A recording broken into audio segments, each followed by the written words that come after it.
quitte un autre air, un air un peu intelligent, audacieux, rêveur. Sacré air, hein. Vous voyez, Maître Armand lui-même en porte une pour lui donner un petit air. Alors lui, il t'apporte par-dessus les oreilles. Je ne sais pas trop ce que ça rend sur moi, je n'ai pas eu l'occasion de le regarder avec. Mais je pense que ça doit être plutôt pas mal vu vos réactions. Bon, bien. Une autre protection, pour plus bas, ici. Je les ai sortis de ma collection ce matin. Une magnifique paire de choses gamboisées. Hein. Vous devez tous en avoir une chez vous, mais pas comme celle-ci. Ah ouais, c'est bien. Bon, celle-ci, elle a une petite protection qui vient se placer au niveau du genou. Hein. Très pratique sur le champ de bataille, évidemment, pour demander merci. À vous, ça vous servira pour n'importe quel moment de la journée, hein, peu importe votre état de fatigue.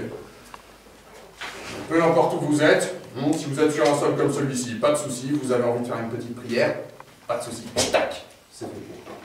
Protection sur les genoux, ça amortit les chocs. Priez sans souci. Pensez-y, pensez-y. Bon, ça, c'est pas très important. Mais ça, par contre, c'est de la maille, exactement. Ce sont de petites pièces de maille qui ont dû se détacher ou qui n'ont pas encore été assemblées à leur armure. Alors ça, bon, j'imagine que vous n'en avez pas chez vous. Hein. Ça coûte cher, donc n'allez pas en acheter juste pour votre pèlerinage.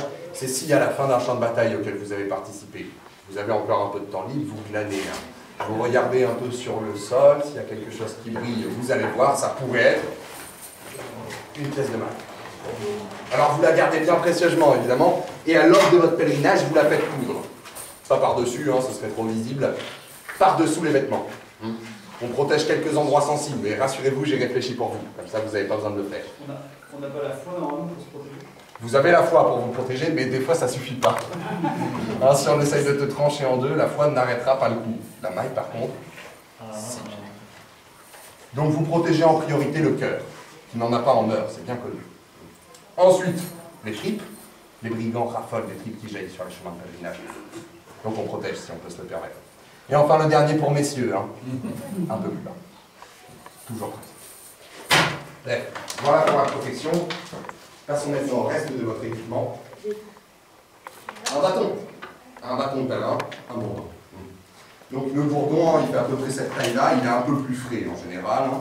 Et très souvent, il est garni d'une petite pointe en métal en bas qui, soi-disant, est là pour quand les chemins sont difficiles, marcher plus facilement, etc. En réalité, on sait tous que c'est pour se défendre. Mais bon, comme le pèlerin, pour faire bonne pénitence, n'a pas le droit de porter d'armes, c'est pour marcher. Mon petit conseil à moi, ce serait, si vous avez une chignole chez vous, hein, sinon vous faites appel à un ami, vous faites percer un truc au sommet du bourdon. Ça pourra vous servir à bien des choses, hein. Je laisse votre imagination fonctionner. Mais bon, dans certaines situations, quand on est dans une taverne, dans une auberge ou un lieu comme ceci, et qu'on se fait encercler par des brigands, très rare, mais ça, c'est là que ça va vous être utile, parce qu'avec seulement 2 bouts de ficelle et un petit bout de cuir, tada, foustibol. Ça s'en jette hein, comme nom, foustibol. Si vous préférez plus simple, fond à manche. Bon, 2 bouts de ficelle, un bout de cuir, qui peuvent se dissocier comme ceci, on attache, hein, on ne serre pas trop sinon on ne coupe pas. On choisit un beau projectile, celui-ci par exemple, pourrait bien la faire, c'est une pierre un peu plus grosse que la taille de mon poing fermé, plus petite que mes 2 poings joints, comme ça fait assez de dégâts et ça part assez loin. Bon. Ensuite, pour des raisons évidentes, hein, je ne vais pas faire de démonstration de tir à l'intérieur de la salle d'armes, les murs sont très fragiles. Ensuite, on arme bien haut au-dessus de la tête, bien au bout pour avoir le plus de levier possible. Si on est dans une taverne, on vérifie que Joe Ludo ne soit pas en train de s'endormir sur le bout de cuir, sinon ça ne partira pas. On vise, mais pas très longtemps, parce que c'est pas précis. Et on tire. Bon, là j'ai tiré tout mollement, ça frotte contre les murs, ça abîme ma foustibole, j'ai pas envie de la casser. Mais si vous tirez avec toutes vos forces, ces pierres comme ceci, vous arriverez à les faire partir à 150, 250 pas. Redoutable, mais si vous êtes tout seul avec ce stratagème, c'est pour. C'est pas précis, avec une vache près, hein, les brigands vont voir les pierres passer à droite, à gauche, ils vont regarder qui c'est qui lance les pierres, et ils vont venir vous les rendre bien gentiment. Par contre, à partir de 11 avec le même stratagème, là ça devient sérieux. On peut commencer à créer de véritables équipes de foustibol. On se place à 3 sur une nouvelle front à manche, 2 recharges, 20 tirs, et on tire du 12 pierres minute. Voilà, 11 foustiboleurs aguerris qui tirent du 12 pierres minute. Ça fait un paquet de pierres. Et ça arriverait à repousser les brigands, j'en suis convaincu. Pensez-y, il y a un petit trou, pas bien dur à faire.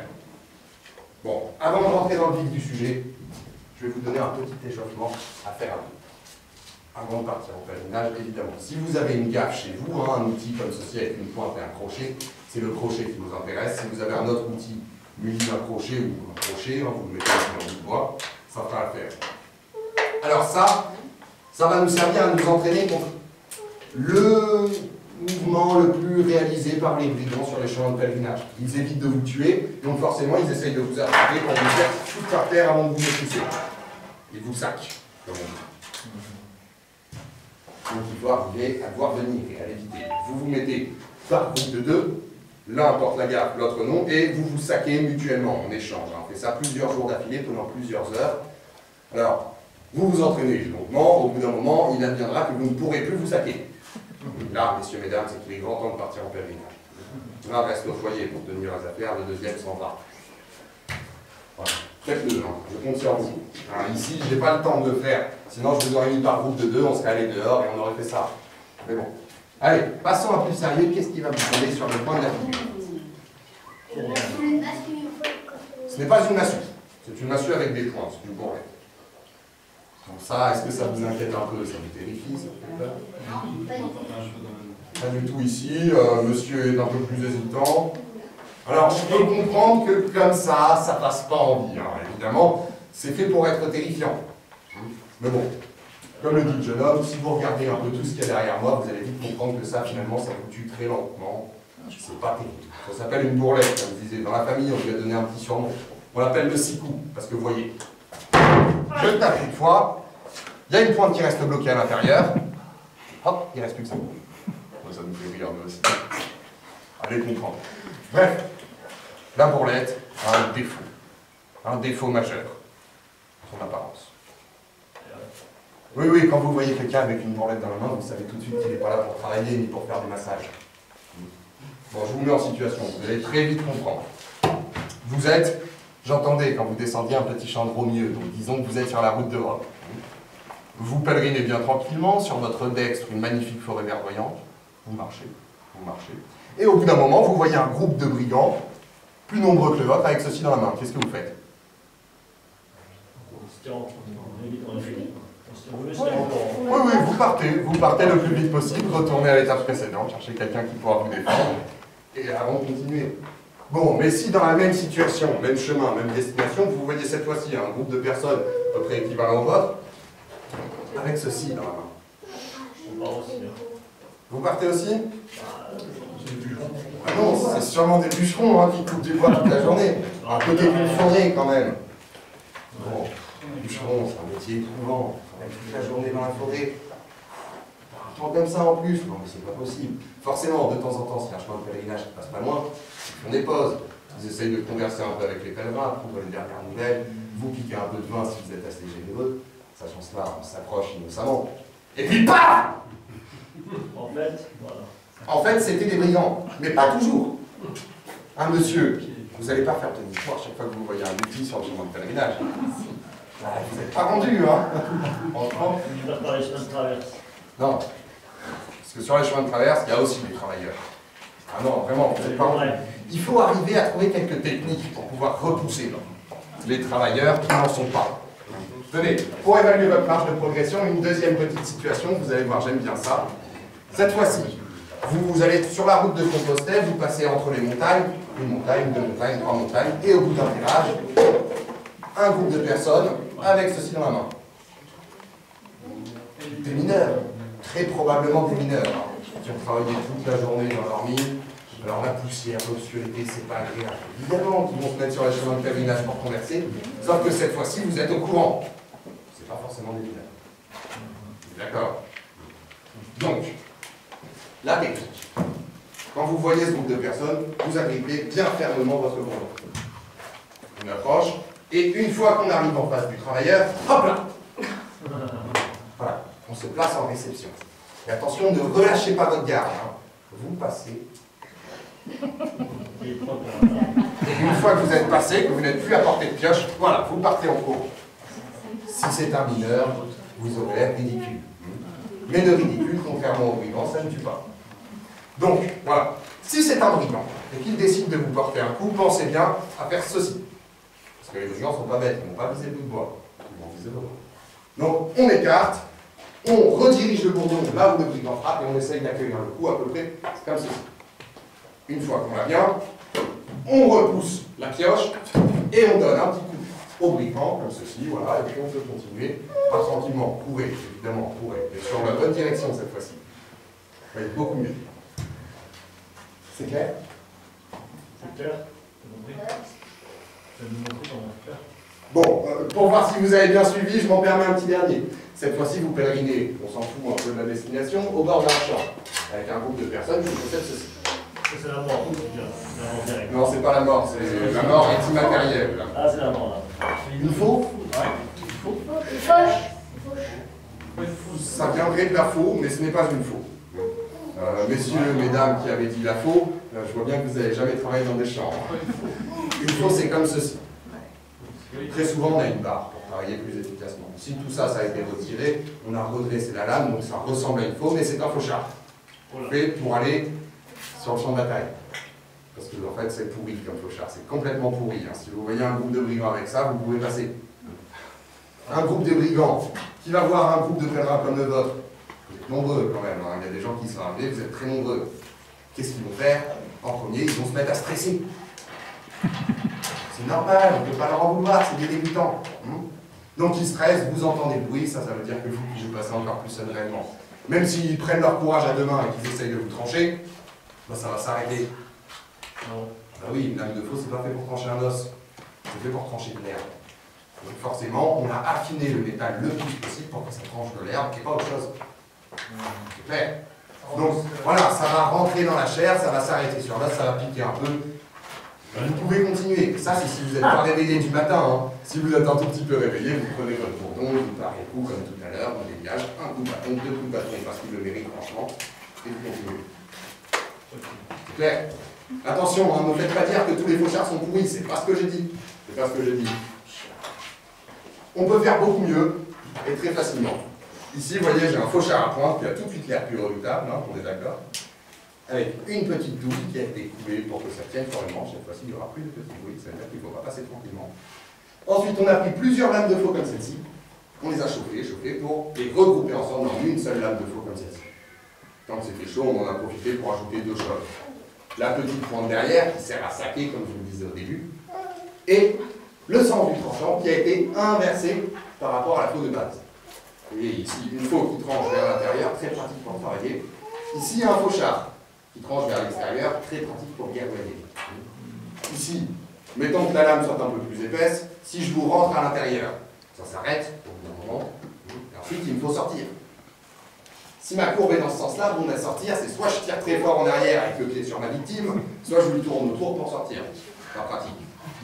Ici, grâce à la courbure de la lame, quand je vais rentrer à l'intérieur du petit garçon, non, rassure-toi. Voilà, je rentre, ça glisse sur les os qui restent et ça sort tout seul. Beaucoup plus pratique. La tête facile. Facile. Bon, pour poursuivre la formation, est-ce que parmi vous, il y a des hiérosomitins? Des hiérosomitins? Non, mais c'est les gens qui font le pèlerinage pour Jérusalem. Parce que vous êtes en formation, je me disais peut-être certains d'entre vous ont choisi Jérusalem. Ou alors vous ne vous êtes pas encore décidé. C'est possible aussi, vous êtes en formation, vous êtes là pour faire des choix. Bon, si jamais vous décidez de Jérusalem comme destination, il faut absolument connaître celui-ci. Le cimetière. Le cimetière qui nous vient du fin fond de l'Orient, où les peuples se battent quasiment tous à cheval. Ça vient de la famille des Sables. Et depuis qu'ils sont arrivés dans le Moyen-Orient avec ce genre d'équipement, les Sarrasins ils ont vu une arme magnifique, puisqu'elle représente, vous le voyez bien, la croissance de l'île. Exactement. Très symbolique pour un Sarrasin. Donc se battre avec le cimetière, ils aiment bien.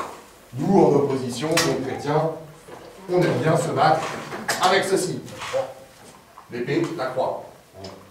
Mais franchement, c'est moins bien. Alors, ça me fait mal de dire ça, parce que bon... C'est vrai, trois différences séparent ces deux armes. La première, une des plus importantes, avec le cimetière que vous voyez ici. Je peux me gratter le dos. Je peux me gratter le dos exactement. Oh, ça fait du bien. Bon, bref. Avec l'épée, si j'essaye de me gratter le dos, bon, ben, je l'aurai dans l'os. Ça marchera. Bon, plus sérieusement. Comme on disait tout à l'heure, si avec une épée j'essaye de trancher quelqu'un, il y a beaucoup de chances pour que ça s'arrête dans l'os. Et ensuite, il faut tirer pour sortir l'épée. Avec le cimeterre, pas de problème, la lame est courbe, hop, ça glisse sur l'os et on peut passer au suivant. Bon, à pied, ça ne fait pas beaucoup de différence. Je rentre, je sors, je rentre, je sors. Mais à cheval, ça fait toute la différence. Hein. Je suis sur mon cheval avec mon épée, je vois un péon en face de moi qui arrive, je veux le trancher en deux, ah, ça s'arrête à l'intérieur. Là, j'ai envie de dire à mon cheval, attends, attends, il faut que je tire. Sauf que mon cheval, il comprend pas. Il avance, et je dois lâcher l'épée. Ou me casser le poignet au choix. Avec le cimeterre, aucun problème, je rentre, je sors. C'est mieux. C'est mieux. Pour la troisième différence, j'aurais besoin parmi vous d'un ou d'une volontaire. Toi, tu es courageux? Très bien, viens avec moi. Comment tu t'appelles, jeune homme? Arthur. De quelle ville tu viens? Anthony. Anthony? Pardon, ça. C'est Anthony. 91. Je ne connaissais pas, je crois que vous ne vous cache pas. Surtout vers chez les Français, franchement, ça donne pas envie. Bon, Arthur, puisque je te confie l'épée. Non, quand même pas. Tu seras Sir Arthur d'Anthony, ça te plaît? Prends-la bien à deux mains, parce que tu es jeune. Place-toi plutôt par ici. Bien en face de moi, en position de garde. Tu m'as dit courageux, hein? Très bien. Si jamais tu stresses, souffle un coup. Pas de soucis. Je vais simplement essayer de te décapiter. Ça va vite passer. Non, non, mais rassure-toi, je ne vais pas réussir. Hein. Tu peux le planter, hein? Ouais, pas. J'ai droit à 5% de perte. Donc je pourrais les décapiter si j'avais envie, mais je prépare un bouquet final pour le dernier jour de formation. Tir de pèlerin au trébuchet. D'ailleurs, si ça vous intéresse, il reste de la page, je crois. Très bien. Tu es prêt?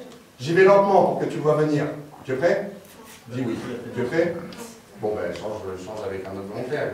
Si t'es prêt, vas-y, sois courageux. Non, allez, sois courageux. Voilà, j'arrive.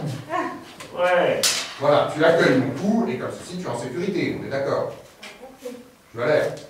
Ouais. Si tu avais 10 ans de plus, tu seras en sécurité. Bon, on reprend à zéro. J'arrive, sauf que cette fois-ci, au dernier moment, oh, je tourne le cimeterre. Là, tu n'es plus en sécurité. On est d'accord? Parce que... Hein? Si j'ai un petit espace, ça te rentre à l'intérieur du coup. D'accord? Détends-toi. Ça, très simple. Il suffit de changer le sens dont on tient la lame et pop, on peut rentrer à l'intérieur. Alors le coup, évidemment, c'est pour vous montrer, mais si je tape par en bas, que tu te défends comme ceci et que je change, ah, tu chanteras plus aigu à l'église. Par exemple. Ah, merci Sir Arthur pour cette démonstration. Magnifique. Bien, on peut parler de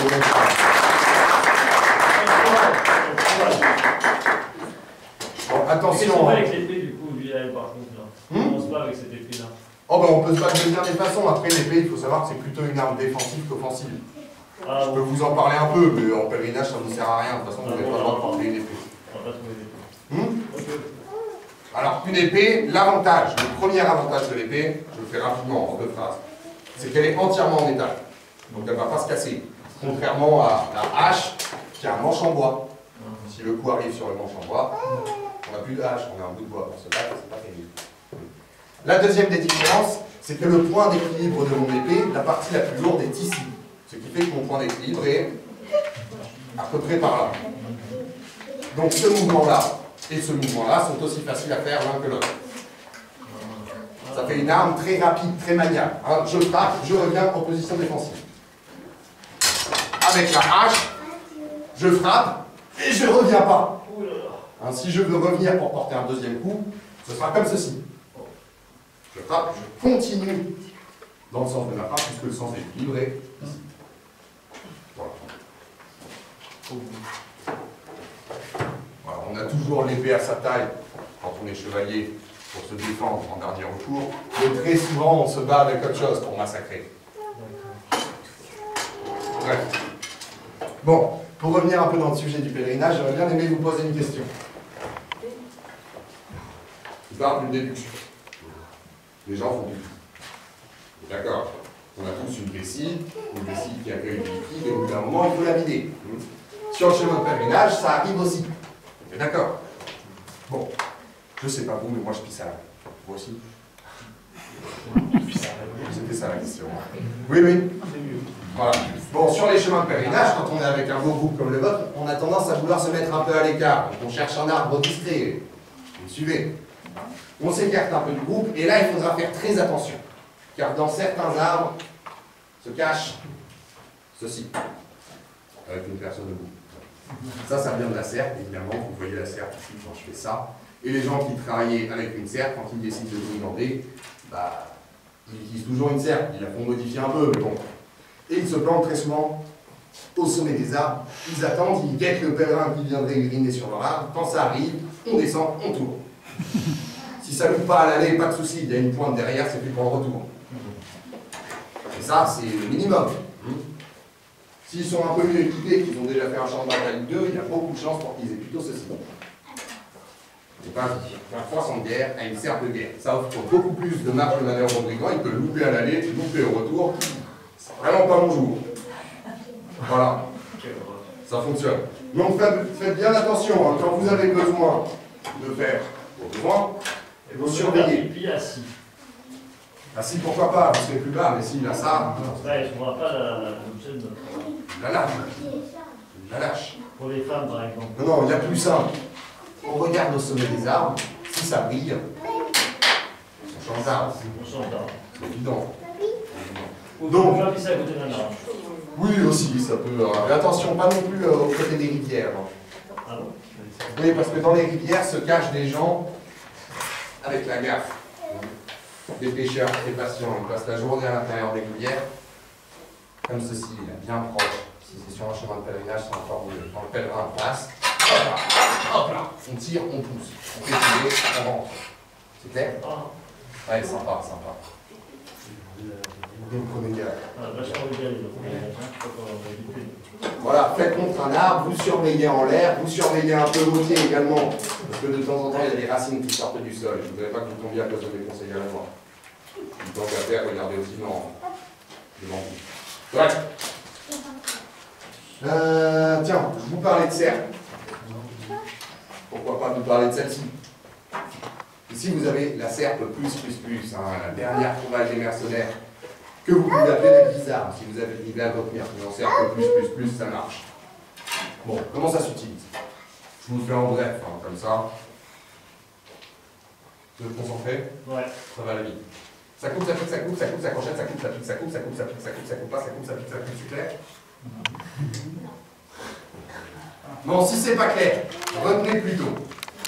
Si ça pique, ça coupe pas. Si ça coupe, c'est que ça pique pas. Hein. Par contre, attention, si ça coupe pas, c'est pas toujours que ça pique. Des fois, ça coupe pas parce que ça coupe pas ou parce que ça crochette. C'est mieux.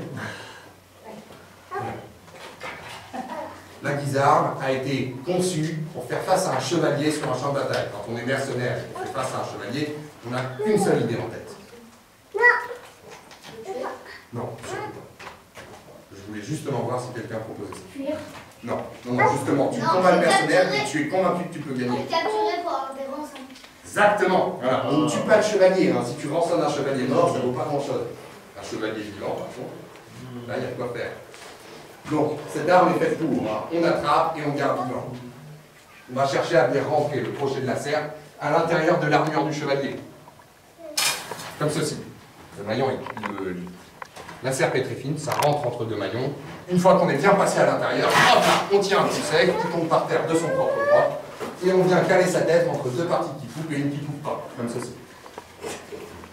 Là, il ne faut pas glisser, hein. Il faut être très solide sur ses appuis, parce que si on glisse, ah, dommage, il n'y a plus le rançon. Mais ça arrive, ça arrive. Bon, on attache le chevalier autour d'un arbre, et on rançonne le chevalier. On envoie un petit messager à sa famille, qui va dire, c'est quand pour le chevalier, mais pas que le chevalier. Donc, vous rançonnez le chevalier, l'équipement du chevalier, l'armement du chevalier, le destrier du chevalier également. Ça compte pas quelque chose. Vous pouvez aussi essayer de rançonner ses écuyers, mais des fois ils n'ont aucune valeur. Alors j'ai quand même une petite technique, hein. On les vous envoie en esclavonie, après leur avoir trempé la tête dans l'urine du destrier pendant une bonne demi-heure, ça blondit les cheveux. Vous ne demandez pas pourquoi ils achètent les blonds plus rapidement, plus cher. Ouais. Alors, pour revenir à votre formation, je remarque que je me suis un peu égaré. Vous êtes sur un chemin de pèlerinage. Vous voyez, sur votre chemin, dans une clairière bien dégagée, un chevalier étendu sur le sol. Il respire encore. Qu'est-ce que vous faites? On se soigne. Vous le soignez, c'est une idée. D'autres idées. Vous Vous l'achevez. Alors s'il est vraiment mal en point, pourquoi pas, ça lui rendra service, mais tant qu'il respire, évite. Ici, c'est un mercenaire qui se fait semblant d'être... Eh bien écoute, Puisque c'est une mise en situation que c'est moi qui ai donnée, c'est pas un mercenaire, c'est un cheval. Il n'y a pas de piège. On lui fait des câlins. Pourquoi pas? Donc on peut le soigner, lui faire des câlins, d'autres options? Ça fait son chemin. Pardon, je n'entends pas. Passer son chemin. Lui demander son chemin? Non, passer le chemin. Ah, on peut aussi, oui, on peut passer le chemin. Je viens de vous parler de rançon, ça a donné envie à personne. Le rançonner, voilà, c'était la dernière option. Que je déconseille, évidemment que je déconseille. Hein. Vous avez vu juste, vous êtes en choix de pèlerinage actuellement pour vous repentir. Donc on évite de rançonner les chevaliers. Si vous avez vraiment besoin d'argent, toutefois, vous pourriez être tenté. Alors on rançonne le chevalier, et puis ensuite, il y a des problèmes. Il y a des problèmes qui en découlent. Il faudra faire le pèlerinage que vous êtes en train de faire, mais derrière, il faudra le refaire. Et sûrement avec une pénitence sur le retour. Hein. Marcher sur les genoux, du gravier dans les chaussures, ce genre de choses. Hein. Très désagréable. Le cabinet lui faire du bien. Le cabinet lui faire du bien, on va résumer, on va dire l'aider. L'aider. Donc voilà, le rançonner, pas pratique. En plus, les pèlerinages, vous allez les faire avec des bourses bien remplies. Hein. Et là, vous êtes une cible facile pour les brigands. Ils regardent qui c'est qui a les meilleures bourses et les attaquent en premier, c'est logique. Si on l'aide, par contre, voilà, vous l'aidez à se relever, il continue avec vous jusqu'à l'étable, vous lui donnez un peu de votre vin, etc. Une fois qu'il sait bien revenir, un chevalier, c'est très courtois. Vous l'avez aidé, il va vous aider. Un jour, il tombera peut-être sur une embuscade avec Et il pourra vous protéger. Et puis même, il vous racontera ses prouesses, il vous paiera des coups à boire au taverne que vous parcourrez, enfin bref, que des avantages à aider le chevalier. Alors que le rançonner, sur un court terme, c'est pas mal, long terme, très mauvais. Voilà. Tenez, parlons un peu d'humeur. Hein. J'entends des enfants qui commencent à faire des bruits, j'en vois d'autres assis qui n'en font pas encore. Je suppose que les parents sont avec nous. Les parents, levez la main. Hein, si vous avez été parent au moins une fois dans votre vie, levez la main, les conseils sont pour vous. Voilà. Alors je vais vous offrir gracieusement un conseil pour calmer votre enfant à n'importe quel moment, très facilement. Non, mais pas avec les pieds, rassurez-vous. C'est juste pour aborder la transition. Je vais commencer par vous parler de ceci. Est-ce que vous connaissez? Non. Ah, c'est pour le martinet. Une écharpe, non, il va pas le frapper froid. Pour le sang. Qui a dit ça? Bravo. Mais pas que le sang, toutes les humeurs. Ah oui, les humeurs. Les humeurs. Notre corps, le mien comme le vôtre, est parcouru par 4 humeurs différentes. On a le sang, la plus répandue, qui symbolise l'air et la joie de vivre. Ensuite vient la bile jaune, à peu près par là, ça coule du foie. Alors, ça symbolise le feu et la colère. Ensuite, on a la bile noire qui sort par la rate, qui symbolise la terre, donc la tristesse. Et enfin, la lymphe qui sort par là, quand on perce bien profond, qui est plutôt bleu, hein, ça symbolise l'eau, le calme. Donc ça, bon, les 3 dernières, on s'en fiche un peu. Je vais vous parler du sang pour notre conseil. Hein. Alors, quand l'enfant est beaucoup trop joyeux de vivre, qu'il court de partout à l'intérieur de la maison, que vous avez envie de vous reposer, vous en pouvez plus, ça arrive ce genre de situation. Dites-moi, ça arrive. Donc là, vous attrapez à 2 l'enfant. L'un l'empoigne par les épaules, l'autre par la taille. Vous le tenez bien fermement, et puis, le plus délicat des deux vient lui faire une petite entaille sous le pli du genou. On fait couler un peu de sang, pas trop, on rebouche très vite, hein. Ça retire sa joie de vivre à l'enfant, l'air qu'il a en trop, et ensuite tout de suite c'est automatique, l'enfant va faire la sieste. Non, alors, en fonction de ce que vous retirez, si vous en retirez un peu, ce sera une journée de sieste, pas mal. Un peu plus, on arrive à 2 journées de sieste, mais attention, je vous déconseille de viser la 3e journée, par contre c'est relève. La saignée, vous devez lui connaître d'autres avantages, hein, messieurs, mesdames, vous qui travaillez, moi-même qui ne travaille pas. Tous les dimanches soirs, je demande au barbier de me faire une petite saignée hein, pour rester de bonne humeur pendant toute la semaine à venir. Il fait couler mes mauvaises humeurs. Alors pour moi, c'est juste pour être de bonne humeur, parce que j'aime pas être de mauvaise humeur. Pour vous qui travaillez, en se saignant le dimanche soir, vous êtes sûr et certain de ne pas tomber malade pendant toute la semaine à venir. Donc vous ne perdez pas un jour de travail, et ça c'est pratique. Bon bref, revenons au collecteur d'humeur. Donc le collecteur d'humeur, c'est fait pour empêcher que toutes ces humeurs que vous allez faire couler impestent votre manche. Tenez, qu'est-ce qui se passe si on n'a pas de collecteur d'humeur? Sur cette bouche, je n'ai pas fait installer de collecteur d'humeur. Donc si je décide d'empaler quelqu'un, on va y aller un peu au pif, comme ça on voit ce qui coule, c'est plus rigolo. Ici, ça fait crac crac. Et ça coule, hein, c'est un peu rose, ça fait des bulles, c'est du sang. On sort de la personne, et puis on se rend compte de quelque chose. Ça a coulé sur le manche, c'est frais, c'est plutôt agréable. Et en plus de ça, ça glisse exactement. Et si ça glisse, bon ben pourquoi pas, hein, on arrive vers la deuxième personne, on glisse, et pof, on gagne en allonge, on gagne en vitesse, et on perd un peu en précision. Très souvent, on fait couler un peu de lin. Ou de bile jaune, et là, la bile jaune, la bile noire, ça pue. Sachez-le, ça pue. Donc évitez de percer là. Ouais. C'était juste un détail. Bon, on fait couler en transperçant, en empalant, etc. Ça coule de haut en bas sur le manche, vous continuez, vous êtes content, ça glisse, c'est rigolo. Et puis au bout d'un moment, vous vous rendez compte du véritable défaut d'humeur. Quand ça sèche, ça colle. Et puisque ça coule de haut en bas, au bout d'un moment, vous allez passer de cet auguste mouvement-là à celui-ci. Voilà. Et si vous voulez empaler quelqu'un, que vous arrivez vers lui, le regard en feu, et vous dites ah, ça finit mal. Bon. Pour revenir à vous. Si vous prenez quelqu'un sur le chemin de pèlerinage avec un collecteur d'humeur sur son arme, quelle qu'elle soit, ça veut dire trois choses sur lui. La première, c'est qu'elle sait faire. La deuxième, bien, ma foi, elle aime bien garder les mains propres, hein, ça sert aussi à ça, le collecteur d'humeur. Et enfin, la dernière, la plus importante, elle adore plus que tout vous la rentrer bien profond à l'intérieur du ventre.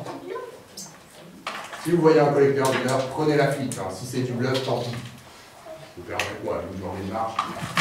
Et puis même, hein, si vous avez envie, en plus c'est joli, vous pouvez faire installer un collecteur d'humeur sur votre bourdon. Hein. Je doute que beaucoup de brigands prennent au bluff. Pourquoi pas? Un petit collecteur d'humeur. Alors, est-ce que j'ai d'autres conseils à vous donner? Eh bien, ma foi, je crois que j'ai fait le tour de mes conseils. Si vous avez des questions sur des choses dont je n'ai volontairement pas parlé, c'est le moment. Sinon, eh bien, vous pouvez aller dans l'estupier, prendre les conseils de Dame Héloïse. Hein. Alors, c'est des conseils d'hygiène et de ragot.